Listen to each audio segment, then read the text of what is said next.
Good morning, this is Sunday morning in Wellington. I've returned to Wellington from my complete trip of the South Island after spending 3 weeks with G Adventure. I arrived back with a hacking cough, and it meant that I spent the whole of Shabbos in bed and all night sweating it out. It's now Sunday lunchtime, and I now feel that I have made a complete recovery, although still feeling quite tired, but very satisfied with all the events of the G Adventure. I think was absolutely amazing. I don't want to give the impression that New Zealand is just a place for jumping off things.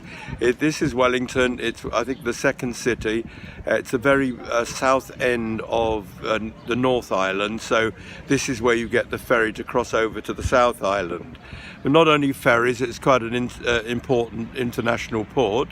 I wanted to just give you an idea that a better idea of a sophisticated city like Wellington. You can live a very sophisticated and a measured life. It's very quiet, it's very well ordered, it's very safe, and it's very secure. The whole of the civic areas are beautifully done. They're very calm, very leisurely. You don't get an impression of an industrial port at all.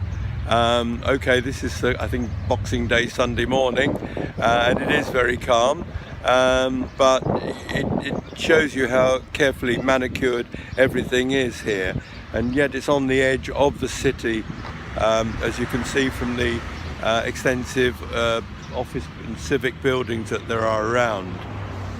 New Zealand unfortunately does have an anti-Israel policy, but ironically they've had more Jewish prime ministers proportionally than any other country. They've had three Jewish prime ministers and many Lord Mayors for this very, very tiny community. The noise you can hear in the background, the beeping, you have a sound, and now it's telling me how many seconds I've got left to cross the road. This is the Old Bank shopping arcade. As you can imagine, you get a lot of tourists here, and many of them backpackers, and often because they need the ferry to cross over to the South Island where the adventure is. The reason why so far I've only been in sort of country areas and isolated areas is they very cleverly use those areas to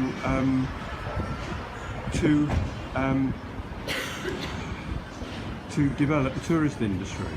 So as the agriculture goes down, the tourist industry and adventure, particularly industry, has been promoted very successfully and brought people from all around the world. Now this was a banking hall, and this photo here will show you what old banking halls used to look like. Far cry from the present ones, and no doubt that's why it was closed.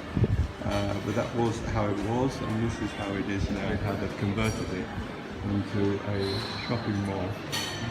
It's very, very tastefully done, and the shops themselves, their names and style of trading reflect a classy image.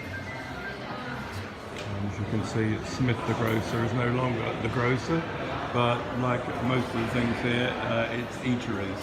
The people come out and enjoy themselves in a calm, pleasant way. People are all very, very polite and very, very helpful.